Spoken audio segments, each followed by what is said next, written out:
A bishop walks out to meet Attila the Hun, while frightened Rome waits behind its walls. Another pope faces famine, plague, and Lombard armies, then quietly begins governing a city emperors can no longer protect. A monk becomes pope against his wishes and sends missionaries toward people Romans still remembered as dangerous barbarians. A new religion rises from Arabia and destroys the Persian Empire within a few astonishing years. Jerusalem, Alexandria, Damascus, and Carthage fall under Muslim rule, transforming the geography of ancient Christianity forever. Christians living under the conquerors often discover that taxation can be preferable to the religious conflicts of former rulers. The Bishop of Rome turns toward the Franks, and centuries of European politics begin changing direction. By the end, a pope crowns Charlemagne emperor, while Old Rome and New Byzantium move further apart. The second institution that gave medieval Western Christianity continuity was the papacy, developing slowly from Rome's ancient episcopal office, giving the Latin West focus. The word pope originally meant father, and could describe important bishops far beyond the city of Rome. In the East, the title remained broader, but in the West, it gradually became reserved for Rome's bishop, making Roman usage increasingly exclusive. The origins of Roman episcopal succession are not completely clear, despite later traditions connecting Peter directly with the city, preserving uncertainty about earliest bishops. Peter almost certainly visited Rome and probably died there, but early lists disagree about his immediate successors. Some traditions name Clement after Peter, while others place Linus between them and arrange the succession differently. Some scholars have even suggested that early Roman Christianity was led collectively by several bishops rather than one monarchic bishop, complicating later succession narratives. During Christianity's first centuries, Rome was not numerically dominant because the faith was stronger in the Greek-speaking East. Antioch and Alexandria were often more important theological centers, while North Africa produced towering Western thinkers and bishops. Figures like Tertullian, Cyprian, and Augustine initially made African Christianity far more intellectually influential than Roman Christianity. The Germanic invasions changed that balance because Rome's church endured while many civil institutions around it collapsed.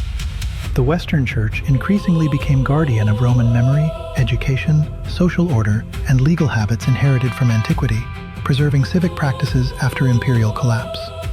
As government fragmented, the Bishop of Rome became an obvious focal point for Christians seeking continuity across competing kingdoms, providing a common reference. This rise was not caused by one decree. It emerged through crisis, prestige, theological claims, and repeated practical necessity, making accumulated authority durable. The papacy therefore grew because Rome possessed both sacred memory and an increasingly important political role in a shattered West, binding sanctity to governance. By the early Middle Ages, those two sources of authority were becoming inseparable in the Western Christian imagination. A crucial early example of expanding Roman authority was Leo the Great, later remembered as a prototype of the medieval pope, anticipating papal monarchy. Leo participated actively in theological controversies over Christ's divinity and humanity, intervening beyond the immediate limits of Rome. Eastern bishops often viewed these interventions as unwarranted attempts by a Western bishop to expand his jurisdiction. Leo's claims gained greater acceptance when Western emperors found them politically useful and supported the prestige of his office, extending influence beyond Rome. This mixture of theology and favorable political circumstance greatly strengthened the papacy's position within the Western Church. Then, in 452, Attila and the Huns crossed from Eastern Europe into Italy after devastating large regions before them, bringing danger toward Rome. Roman authorities tried to turn the invaders westward with money, but the Huns instead sacked Aquileia and opened the road south, necessitating episcopal diplomacy.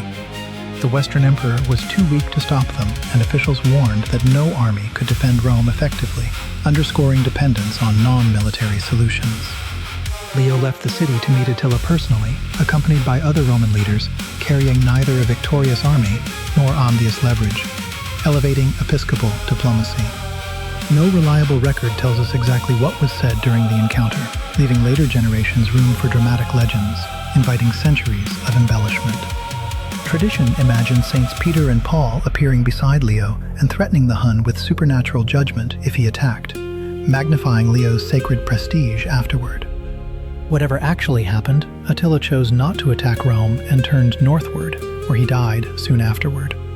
3 years later, Leo again represented Rome when the Vandals approached, and the Western government remained unable to defend the city, restoring episcopal leadership.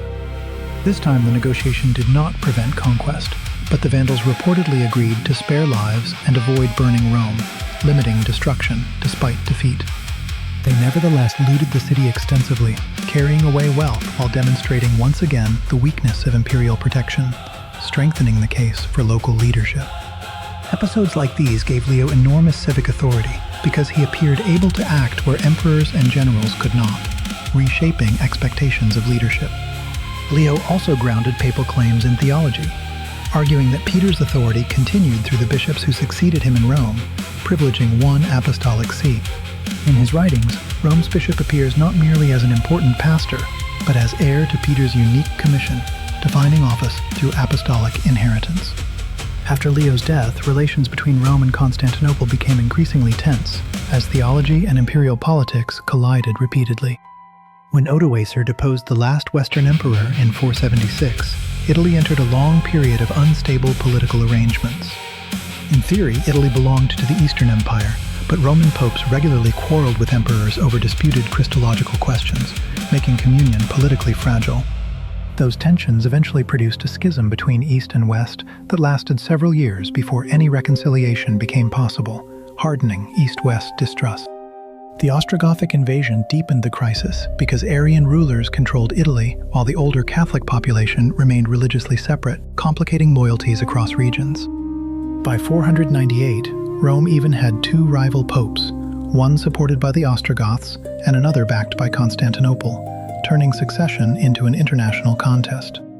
Their followers fought violently in Roman streets until a series of synods finally resolved the disputed succession. Pope Hormisdas later negotiated with Constantinople and helped end the schism through a carefully managed diplomatic settlement. Soon afterward, Justinian's Byzantine Empire entered a brief revival and reconquered Italy from the Ostrogoths through prolonged war. The return of imperial rule did not strengthen papal independence because Constantinople now expected the Roman Church to follow Eastern policy, frustrating local autonomy.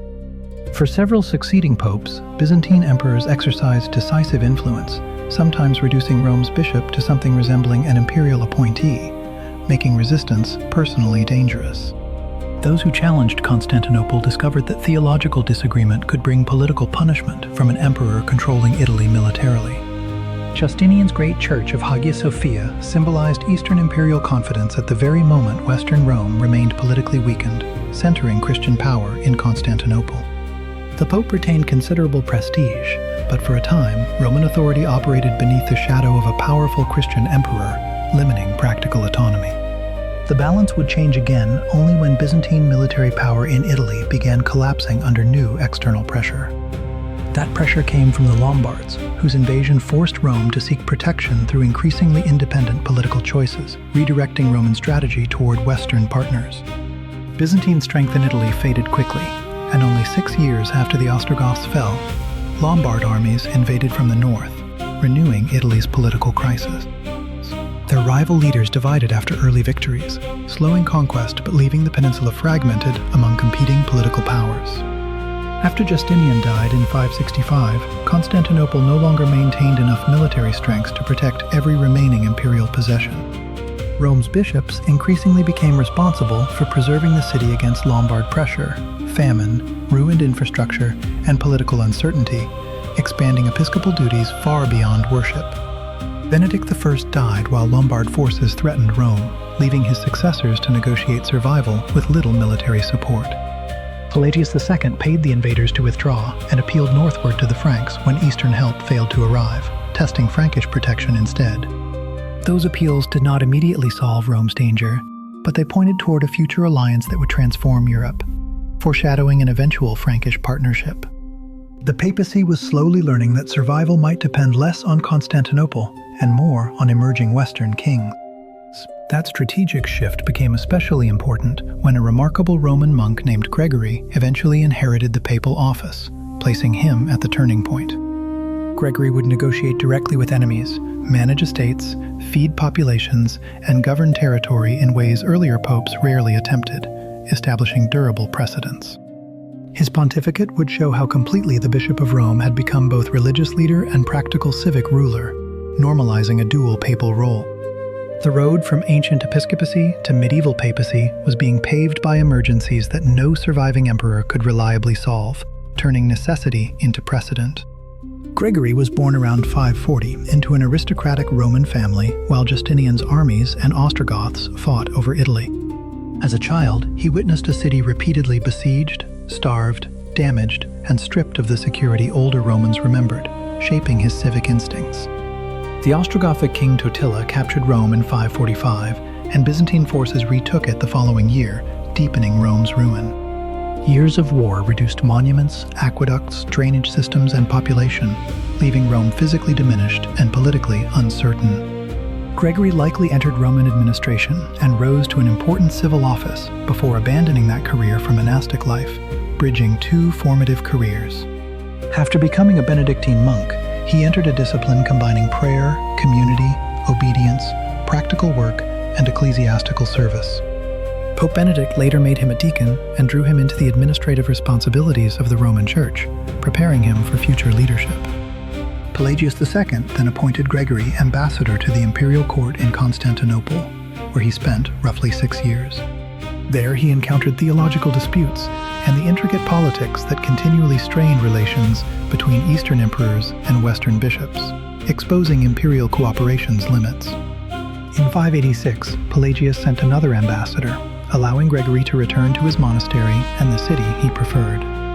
Yet Rome's situation was worsening because Lombard expansion threatened to overwhelm the remaining Byzantine footholds in Italy. Resources from Constantinople were limited, while Frankish attacks on Lombard positions offered Rome only temporary and uncertain relief, leaving the city exposed. Gregory returned from the imperial capital just as his native city entered one of its darkest moments. Famine, flood, disease, siege, and administrative collapse would soon force the reluctant monk into responsibilities he never wanted. Rome's crisis deepened when floods destroyed food supplies and a deadly epidemic spread through an already weakened population. Hallucinations among the sick fed terrifying rumors of dragons, heavenly fire, and death itself walking through the streets, intensifying fear inside the stricken city. Pope Pelagius organized sanitation, burial of the dead, and feeding of the hungry, before falling ill and dying himself, leaving Rome leaderless amid catastrophe. Few wanted the vacant office under such conditions, and Gregory personally had no desire to become Bishop of Rome, confirming how deeply he resisted. Clergy and people elected him anyway, and Gregory tried unsuccessfully to have the appointment canceled by the emperor. His request never achieved its purpose, and the reluctant monk finally became pope in the middle of emergency. Gregory attacked practical problems immediately, organizing food distribution and protecting shipments of grain from Sicily, turning estates into relief networks. He supervised aqueducts, repaired defenses, and directed resources through church estates when normal government could no longer function reliably, expanding the church's municipal role. Because Constantinople could not defend Rome effectively, Gregory opened direct negotiations with the Lombards and secured peace. In practice, the Pope was now acting as ruler of Rome and the surrounding territory as much as its bishop, making emergency rule institutional. The extensive estates controlled by the Roman Church increasingly became known collectively as the patrimony of St. Peter, giving papal government an economic foundation. Gregory also preached constantly and called ordinary Christians toward renewed commitment after decades of war, disease, and fear.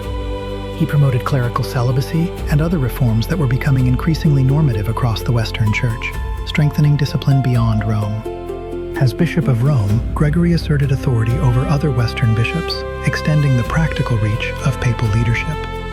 He became especially influential in Spain by helping reinforce the Visigothic conversion from Arianism to Nicene Catholicism.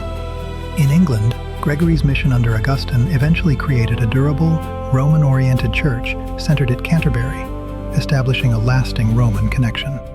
His letters to Africa addressed the old Donatist problem, though local bishops often resisted distant Roman intervention. Gregory also tried to influence Frankish territories, but rulers there guarded their authority over the church jealously.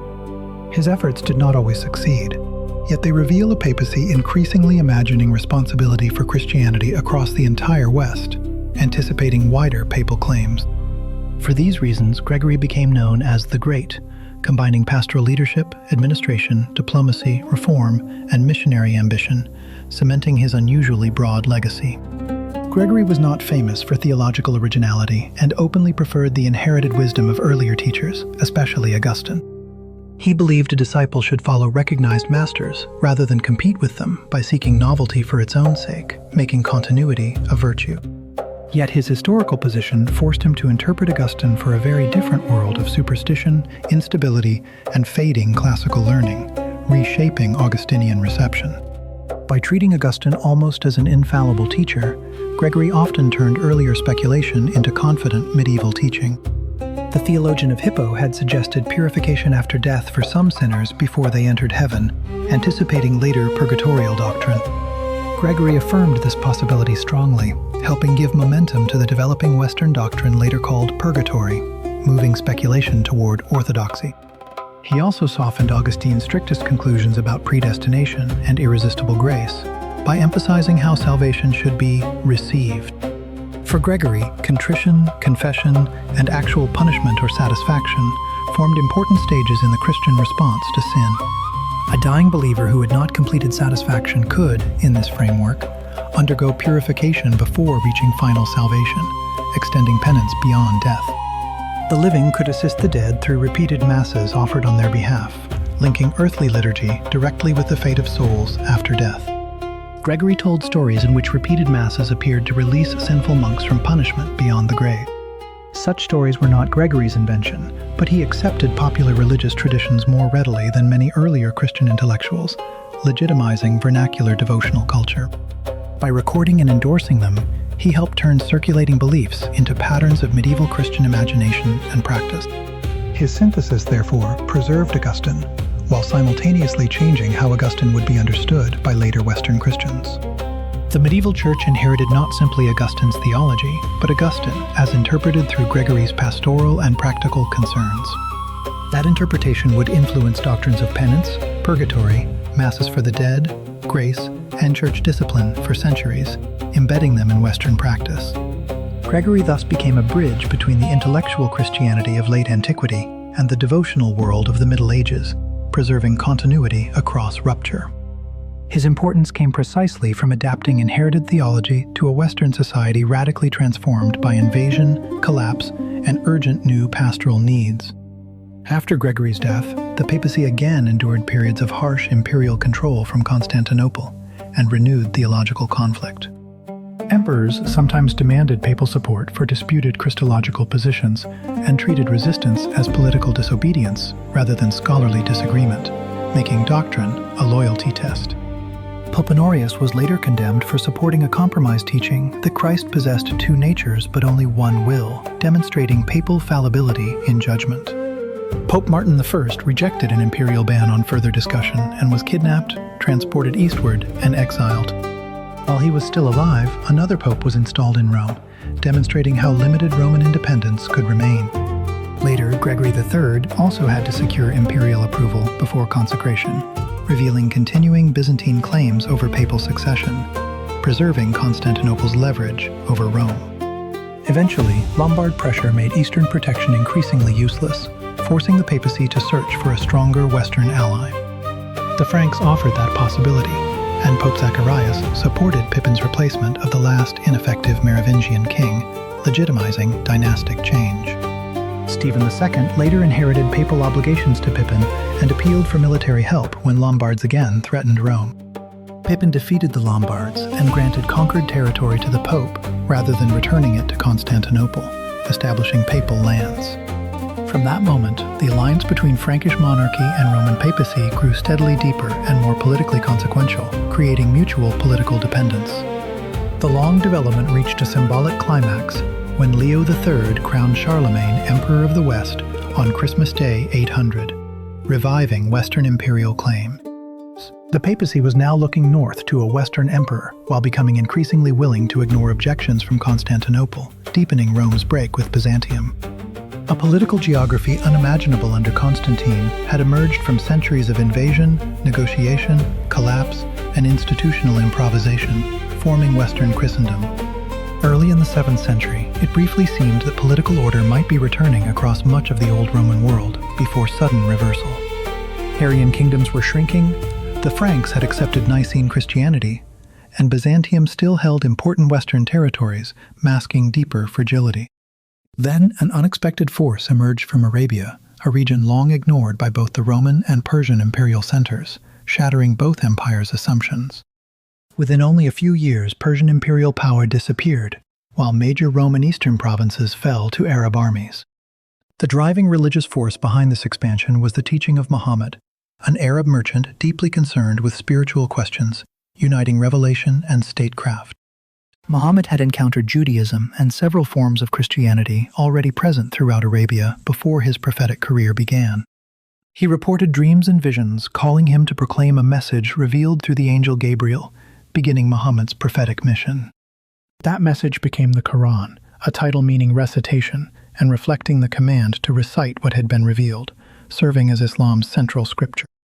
Muhammad claimed not to preach an entirely new religion, but to restore the worship of the one true God, claiming continuity with earlier prophets. He presented that God as just and merciful, sovereign over all things, and worthy of complete human obedience, defining the moral center of submission.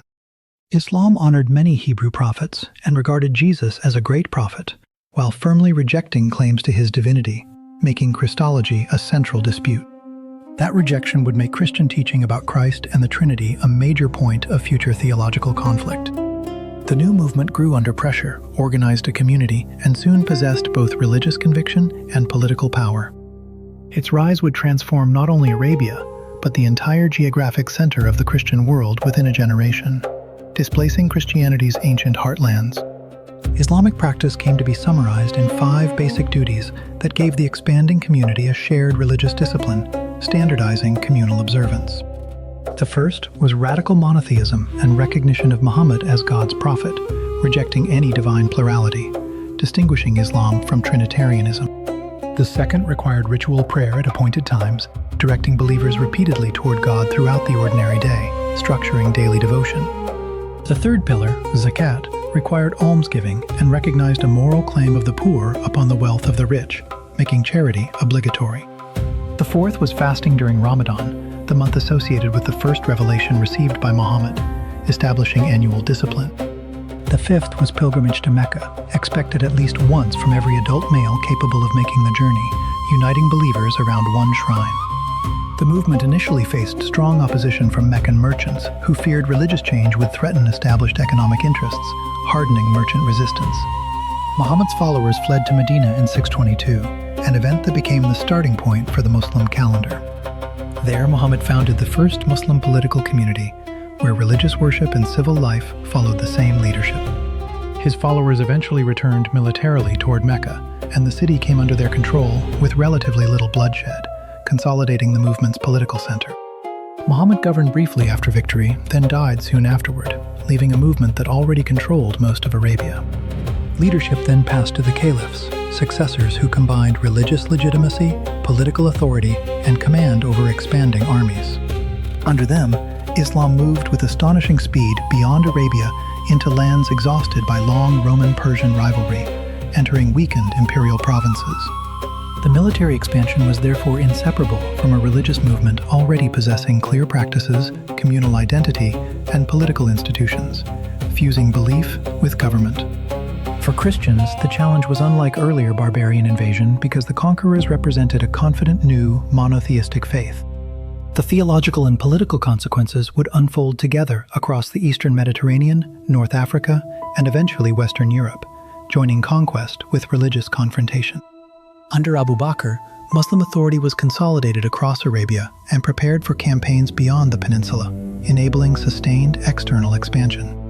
Under Umar, Arab armies smashed major Byzantine forces and invaded Syria, rapidly opening the Eastern Mediterranean to conquest. Damascus fell in 635, Jerusalem in 638, and new armies moved simultaneously against both Egypt and the Persian Empire, breaking Byzantine-Levantine control.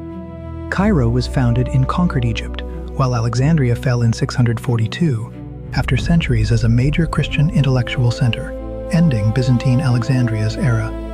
By 647, Muslim forces marched westward along the North African coast, beginning a conquest that would continue for decades, extending warfare toward the Maghreb. The Persian Empire collapsed entirely after the death of its king in 651, ending one of antiquity's great imperial powers, removing Persia as rival. The Muslim advance continued despite periodic setbacks because the defeated Byzantine and Persian worlds were already politically exhausted. Internal conflict eventually divided Muslims themselves, after the assassination of the first 4 caliphs in violent succession struggles, seeding the Sunni-Shiite division. The followers of Ali became associated with Shiite Islam, while their rivals developed into the Sunni majority tradition. Their theological differences were initially smaller than the political disagreement over legitimate leadership after Muhammad's death, preceding later doctrinal divergence. Even while divided, Muslim armies resumed expansion across North Africa and into territories once governed by Christian rulers. Carthage fell in 695, and many Christians, exhausted by older disputes, accepted Muslim rule rather than resist indefinitely, accelerating North Africa's political realignment. In 711, Tariq crossed the Straits of Gibraltar, defeated the weakened Visigothic kingdom, and opened most of Spain. Muslim armies then crossed the Pyrenees and threatened deeper Frankish territory in the heart of Western Europe, approaching Tours' battlefield. In 732, Charles Martel defeated them near Tours, marking the limit of this first major Western wave, closing this corridor. Within roughly a century, political control across the Mediterranean had changed on a scale almost impossible to imagine beforehand, ending ancient maritime unity.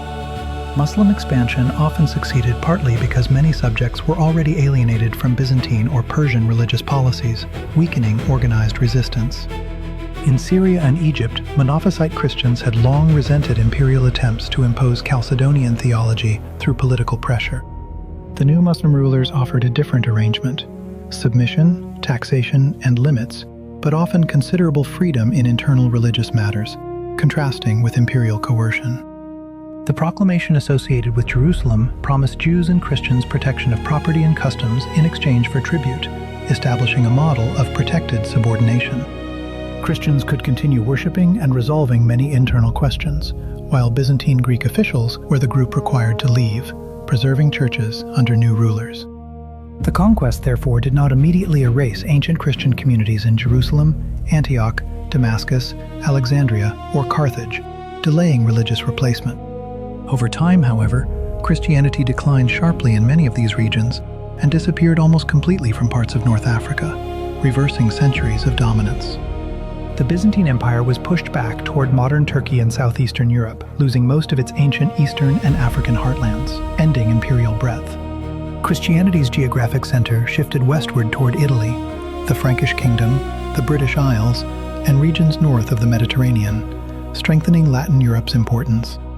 Theological conflict with Islam also sharpened Christian defenses of Christ's divinity, the Trinity, and the use of religious images, making apologetics newly urgent. At the same time, repeated invasions encouraged a gradual militarization of Christianity, far removed from the pacifism of its earliest generations, militarizing Christian ethics. The new order was therefore born from monasteries, papal government, Germanic kingdoms, Muslim conquest, and a radically transformed Christian map closing late antiquity.